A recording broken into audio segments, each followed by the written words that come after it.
Bienvenue dans cette nouvelle vidéo. Nous allons maintenant passer à la comptabilité. Et je pense que beaucoup de gens attendaient ça. Vous nous avez fait beaucoup de messages pour dire vous êtes encore en train de faire la démonstration sur la gestion de produits, mais au niveau de la comptabilité, vous n'avez pas touché grand-chose. Voilà, nous y sommes. J'espère que dans la précédente vidéo, nous vous avons montré comment faire la fixation des prix et on avait touché directement à la comptabilité dans la précédente vidéo, tout en vous montrant comment on peut faire la fixation des prix en usant les charges directes. Nous avons montré comment on peut utiliser les charges directes et préciser nos propres charges directes de l'entreprise. Voilà, dans cette nouvelle vidéo, nous allons essayer de toucher à autre chose. Comptabilité, cette fois-ci, nous allons toucher aux documents comptables. C'est par là que nous allons commencer. Le premier document comptable que nous allons essayer de palper dans cette nouvelle vidéo, c'est le grand livre. Vous savez que le grand livre, c'est un document qui est très important dans la comptabilité, qui permet d'avoir la situation de toutes les trésoreries et toutes les écritures passées dans chaque trésorerie. Et c'est vraiment un document très important dans la comptabilité. Pour avoir le grand livre, c'est question seulement de cliquer sur le grand livre là. Quand nous cliquons sur le grand livre, nous sommes sur cette interface là devant nous. Nous allons préciser la période de l'exercice que je peux, la période qui couvre toutes les écritures que nous avons passées dans notre entreprise. On peut faire le grand livre par exemple de l'année. Si on veut faire le grand livre de l'année, on va préciser la période du 1er janvier d'une certaine année jusqu'au 31 janvier de l'année dont on veut effectuer l'opération. Alors, qu'est-ce qu'on va faire? Nous sommes dans cette petite période, dans cette petite partie ici, c'est écrit période. Il y a la date du début. Donc, la période, c'est allant du haut. Ce qui veut dire la période qui va partir du, on clique là-bas pour préciser la date. Ça doit aller du 1er janvier, bien sûr, 2023. Là, on précise là-bas janvier, du 1er janvier 2023 jusqu'au 31 décembre 2023. On va 31 décembre 2023. Donc, après avoir ainsi précisé la période, la période que nous voulons beaucoup plus palper dans nos écritures, on va cliquer sur afficher le grand livre comptable. On clique là-bas. On patiente un tout petit peu. Et imaginez qu'on est en train de faire la compilation de toutes les écritures passées au cours de l'année.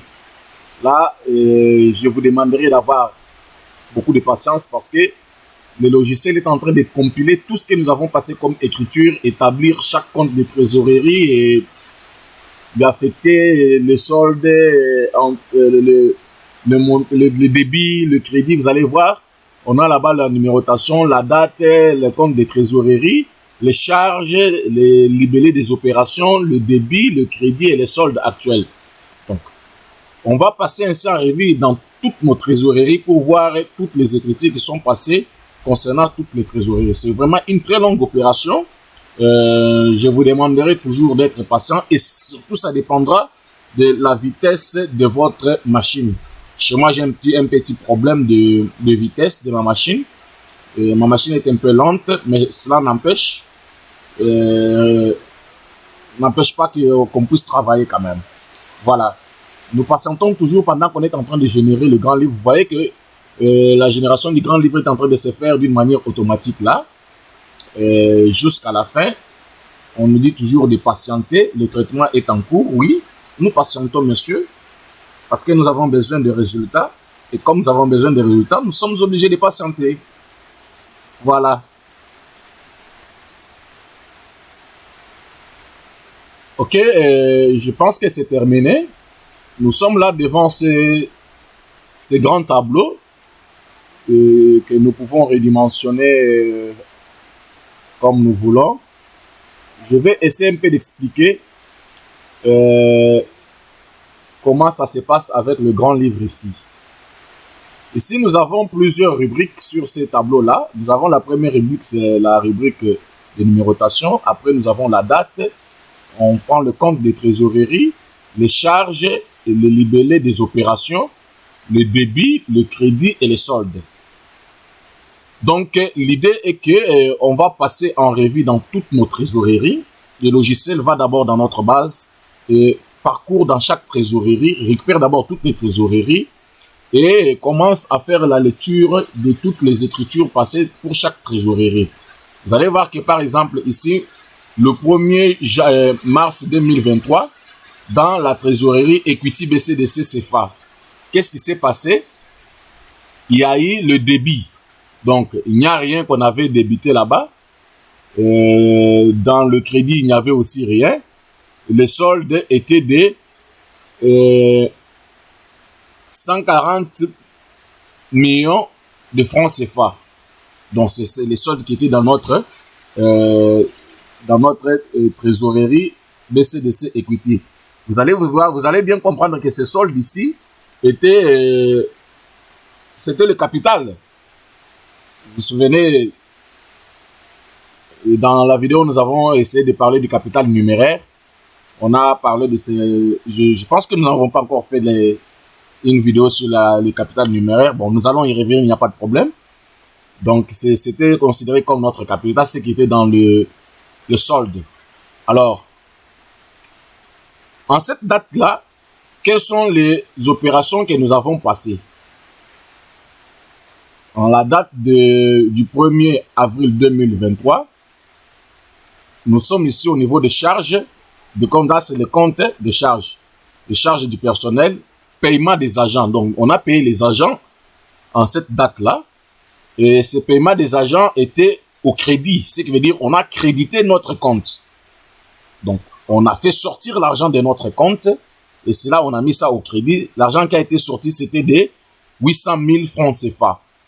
Et quand on a fait sortir l'argent dans le compte, on doit avoir le solde.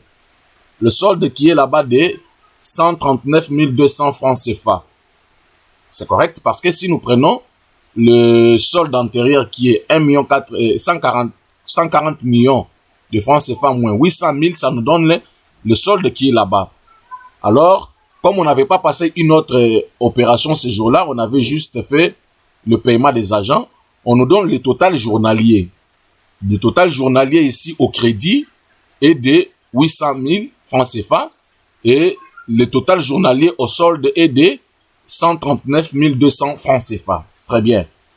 Là, maintenant, nous passons à la date suivante. Toujours dans la même trésorerie. La date suivante, c'était le 2 avril 2023. Le 2 avril 2023, au niveau du débit, on n'a rien fait. Le débit là-bas, c'est vide, crédit vide et les soldes, on nous ramène notre solde antérieur là-bas. OK? Alors, quelles sont les opérations que nous avons passées en cette date-là? Nous avons fait l'approvisionnement, donc fournisseur et compte attaché. Là, on avait fait un virement pour l'achat des marchandises. Donc, on a sorti l'argent de ces comptes-là, on avait fait un virement pour acheter les marchandises. Nous allons arriver encore dans d'autres vidéos, nous allons vous montrer comment effectuer des virements bancaires et aussi faire les décaissements et consorts. Voilà. Ce virement-là nous a coûté, pour l'achat de la marchandise, ça nous a coûté 1 505 258,40 francs CFA. Et le solde est de 137 millions et 694 741,60 francs CFA. Ce qui veut dire, quand nous prenons notre solde antérieur là-bas, et moins cette sortie ou bien ce crédit-là, on a ce solde là-bas. Et le total journalier, on nous donne le total journalier. Et puis, on passe à la date suivante, toujours dans le même compte, le 15. Qu'est-ce qu'on avait fait le 15? Le 15, on a débité 300 000 francs CFA. Donc, ce qui veut dire on a débité 300 000 francs CFA, ça veut dire l'argent qui est entré dans la caisse, dans le compte Equity BCDC, c'était 300 000. Et le solde antérieur était de et 137 000. Les soldes antérieurs sera de 137 994 441,60 francs CFA. Ce qui veut dire, si nous prenons le solde antérieur qui est là-bas, plus le débit, l'argent qui est entré dans notre compte, alors nous allons trouver ce solde là-bas.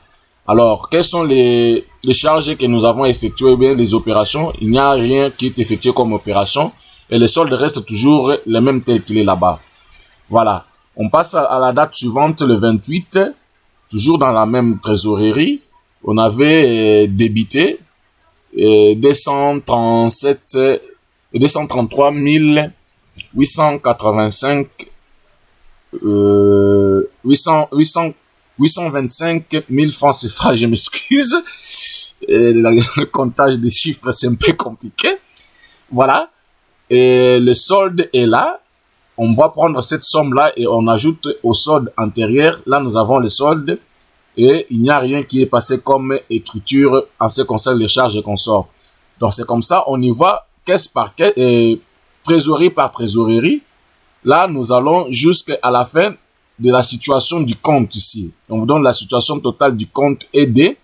On nous donne au débit. Le débit total est de 2 29 335 francs CFA. Et le crédit est de 2 305 258,40 francs CFA. Et le solde qui est là-bas. Voilà.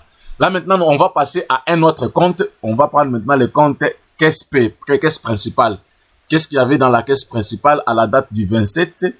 Et il y avait au débit, donc ce qui est entré, l'argent qui est entré dans la caisse principale, c'était 21 500 francs CFA. Et le solde est de 21 500 francs CFA. Alors, le total journalier, il n'y a rien qui est sorti. On n'a effectué aucune opération là-bas. Je pense que dans des vidéos qui vont suivre, nous allons essayer de faire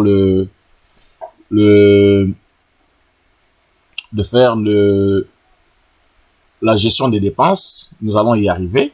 Voilà. Vous allez voir que on y va. On n'est pas en train de parcourir trésorerie par trésorerie jusqu'à la fin. Et on donne la situation générale de chaque trésorerie.